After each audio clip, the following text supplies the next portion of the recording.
Have you ever bought something that technically was the right product, but completely wrong for how you actually use it? For example, how about that treadmill that turns into a clothes rack? Or a meal kit subscription that sits unopened in the fridge? Or software that your team trained on, got certified in, and then quietly stopped using because it was just too complicated to bother with on a busy Tuesday afternoon? That's the story for today's episode. A small business chose a CRM system to manage their customer relationships. It wasn't a bad system. It had solid features. It came with good credentials. And on paper, it was a reasonable choice. But it was wrong for the team that had to use it regularly. And that mismatch between what the system could do and what the team could actually do with it quietly cost them in ways that never showed up on an invoice. As you listen today, think about your organization, your systems, your own teams, because this scenario plays out across every industry, every size business, and every type of system. And the lessons that come out of it apply directly to any organization that is evaluating, selecting, or upgrading their business tech.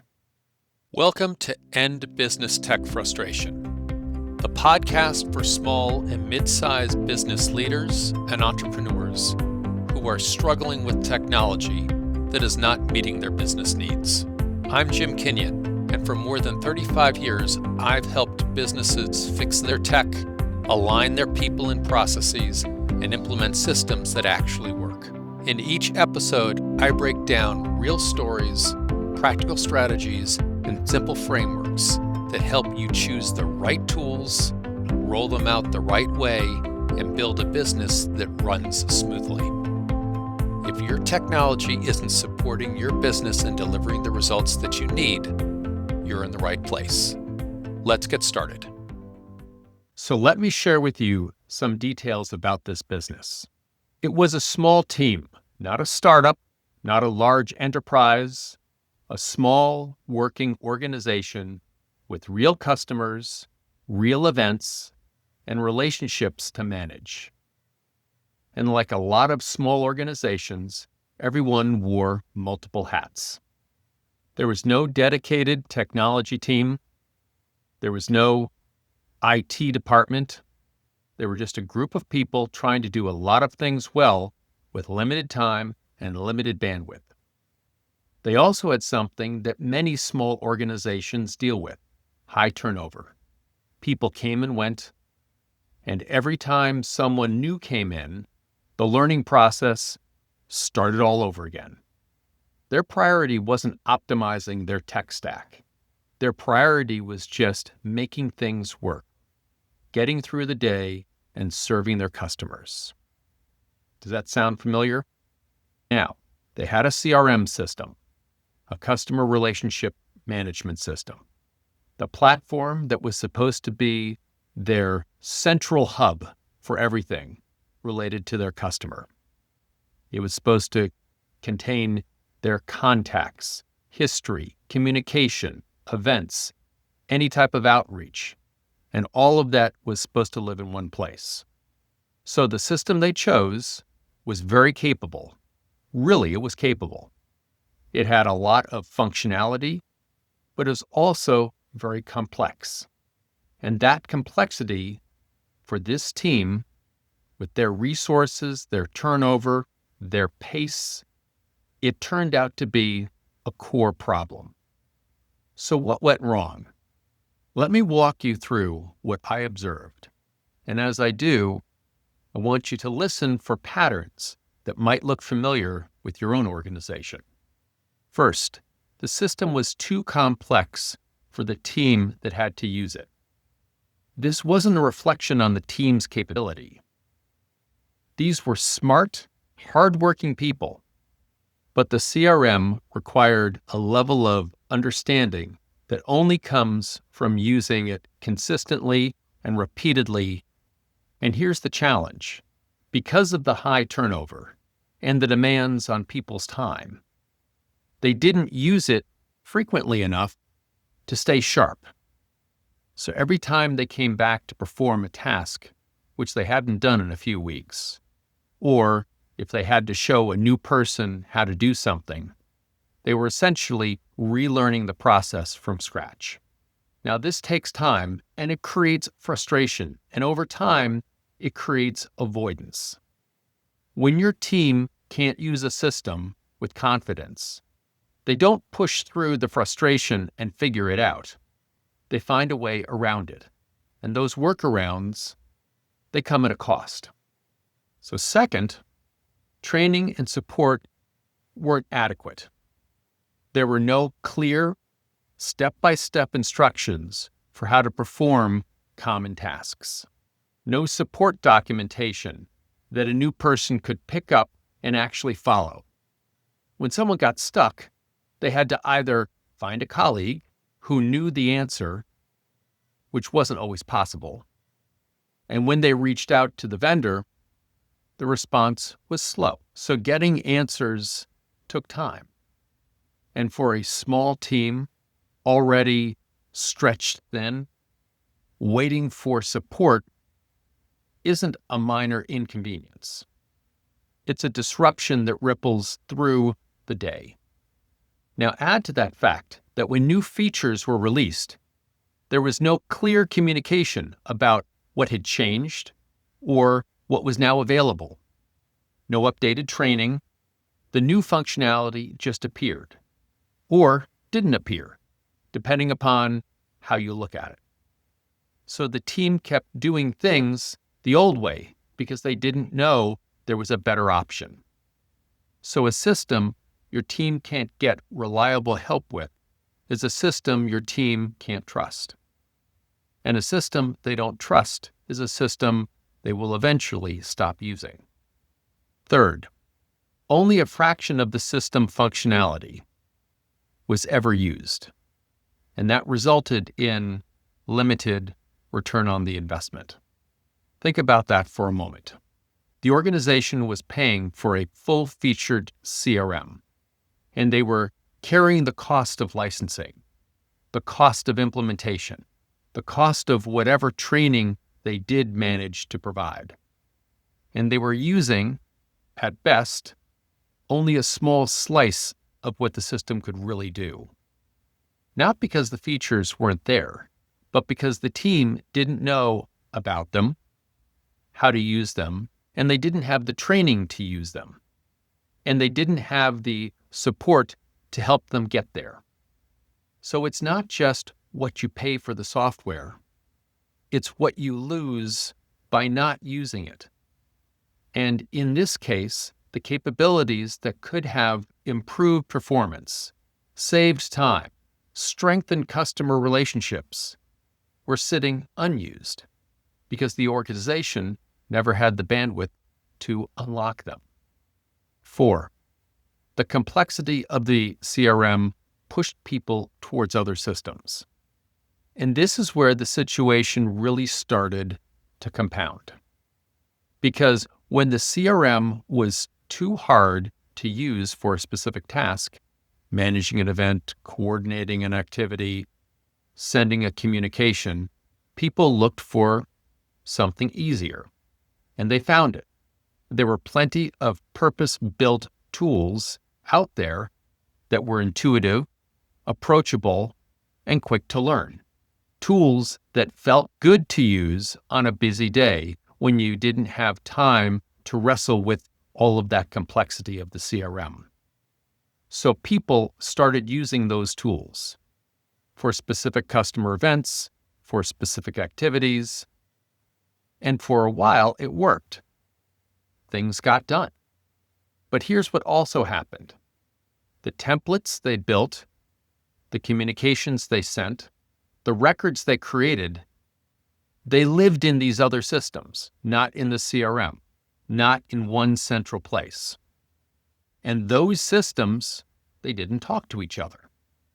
So now you have customer information in one place, event history in multiple other platforms, communications in yet another platform, and there was no consistent look to the templates and materials going out. No shared brand voice, no central repository everyone could go to for the full picture of the customer relationship. So when people work around your system stops being your system of record. It becomes one piece in a bigger puzzle, and nobody has all of the pieces. 5, there was no single complete customer record. This is where the operational cost really starts to show up. If you want to understand the full history of a customer relationship, what events they attended, what they were charged, what communications were sent out, what documents they signed, you had to pull this information from multiple systems. So reconciling those systems required a manual effort. Someone had to sit down and look across those platforms and piece it all together. That's a lot of time, and that's a lot of risk. And that's the type of friction that quietly erodes your team's capacity to focus on work that actually matters. And here's the customer experience side of it. If a customer calls up and asks a question, or if someone needed to pull their record quickly, there was no clean, immediate answer. There was a search across multiple systems and a moment of uncertainty, a delay, small things, but those small things add up and the customers notice. 6, they waited too long to address the issues. And this is something that I see in many organizations that I work with. And I want to be direct here because this one is worth sitting with. The organization knew there was friction. They could feel it. The staff felt it every day. Leadership knew the system wasn't performing the way they needed it to. But they were busy, and they had other priorities. The demands on people's schedules were real, and technology wasn't the loudest fire in the room. So they kept going, week after week, month after month, and the problem didn't go away. It grew. The workarounds became more entrenched, the data became more fragmented, and the cost of fixing it got higher.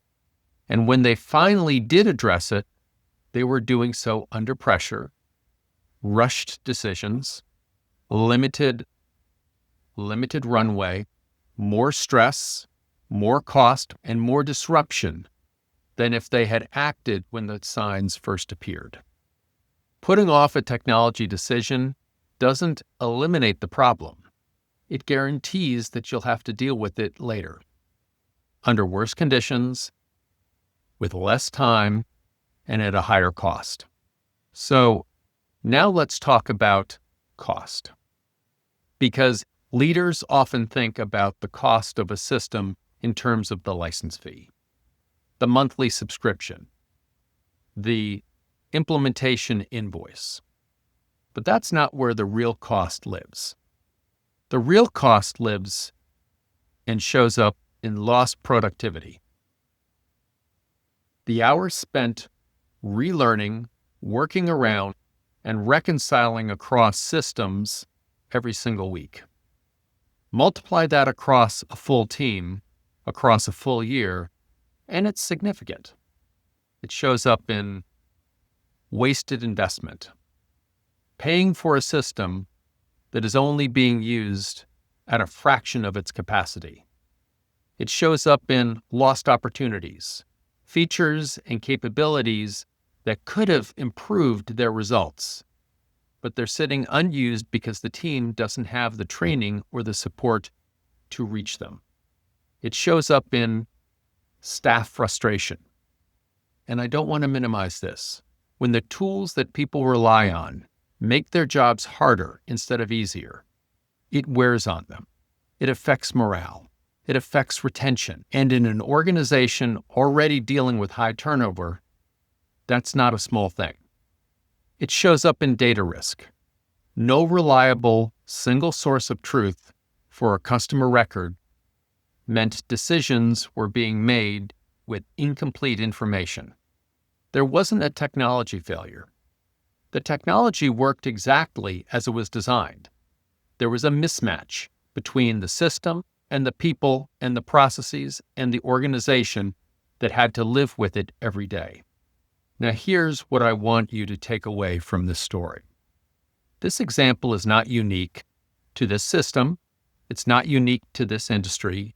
It's not unique to this size of organization. I have seen this pattern in manufacturing companies, in professional services, firms, in nonprofits, in public sector organizations, in healthcare organizations, in distribution businesses and wholesalers. The details change, the systems change, the industries change, but the pattern is the same. A system gets selected, often for good reasons, but the fit isn't right for the team that has to use it. The training falls short, the support is inadequate, adoption suffers, workarounds get multiplied, data is fragmented, and the cost compounds quietly in the background until it's impossible to ignore. And here's what makes this important for you as a leader. This scenario gives us a clear set of guidelines, a practical framework from which to evaluate before you select your next application, or before you decide whether to stay with the one that you currently have. So let me walk you through the questions I'd want every leader to ask, not just about technology, but about the fit between your technology and your organization. Let's start with ease of use. Can your actual team, not the technology person, but a typical member of your staff, use the system confidently? What does the learning curve look like for somebody who only uses it once or twice a week? What about someone new in their first 30 days? If the answer makes you uncomfortable, that's a signal worth paying attention to. Look at the training and documentation. Are there clear step-by-step instructions for the tasks your team performs most often? Is training built for real-world use? Or is it a demo environment that looks nothing like a busy Tuesday? If your team gets stuck at 2 p.m. on Wednesday and the vendor's next available training session is 3 weeks, what happens? Evaluate vendor support honestly. When something goes wrong, and something always eventually goes wrong, how quickly do you get help? Does the vendor communicate clearly? Do they follow through? Do they keep you informed when a fix is in the progress? Slow support is not just an inconvenience. For a small team, it's a real operational risk. Ask how new features are communicated. This one gets overlooked constantly. Your vendor will release updates, new features, improvements. How does your team find out about these? Is there a clear communication process? Or do new capabilities just silently appear or silently not appear? In the interface, if your team doesn't know how a feature exists, how will they use it? And if they're not using it, you're not getting a return on that investment. Integration with other systems. Does this system connect to the other tools your team relies on? And I don't mean, is there technically an API available? I mean, does it actually work in practice for the way your team operates? Because if the answer is no, your people will become the integration layer. They'll manually move data between systems. They'll bridge the gap with spreadsheets and emails and memory. and that's expensive. It creates errors, and it's a risk. Consider your system size. Is it the right size for your organization? More functionality is not always better. A system that's too complex for your team is just as much a problem as a system that is too limited. Ask yourself honestly, does the system fit the scale for your operation? Does it fit your technical capacity? Does it fit the time your people realistically have for maintaining it? Demand a single source of truth. Whatever system you choose should consolidate critical data, not fragment it further. If you end up with customer information in 3 places because one system doesn't do what you need, you haven't solved the problem. You've only complicated it. Finally, look at the total cost of ownership, not just the license fee. Factor in the time your team spends learning it, relearning it, and working around it. Factor in the productivity loss to complexity and to slow support. Factor in the cost of unused features. The license fee is just the starting point. The real cost is what you pay every week in time and friction. Before I wrap up, I want to leave you with a few questions. These aren't hypothetical. These are things I'd encourage you to sit down and actually think through about the systems you have right now and about the decisions you're considering. Is your current system being used to its potential? Or are you just using a fraction of it? Are your people working around the system more than they're actually working in it? Do you have a single, complete, reliable view of your customers? Or is it that customer information is scattered across platforms?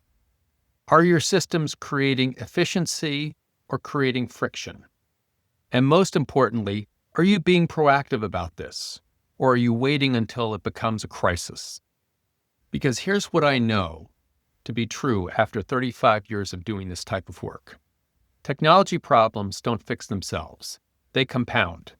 The longer you wait and the more entrenched the workarounds become, the more fragmented your data gets, and the higher the cost of fixing it. Waiting feels like it's buying you time. It isn't. It's just shifting the cost and the stress to a future version of yourself. One who has less runway and more pressure. The good news is, this kind of situation is completely preventable. It doesn't require a massive budget or a large IT team. It requires asking the right questions before you commit and being honest about the answers. Your technology should make your team's job easier, not harder. It should give you a clear, complete view of your customers. It should grow with you, and it should come with the training, the documentation, and the support that your team actually needs to use it the right way. If your current system isn't doing that, it might be time to take a hard look at whether it's still the right fit.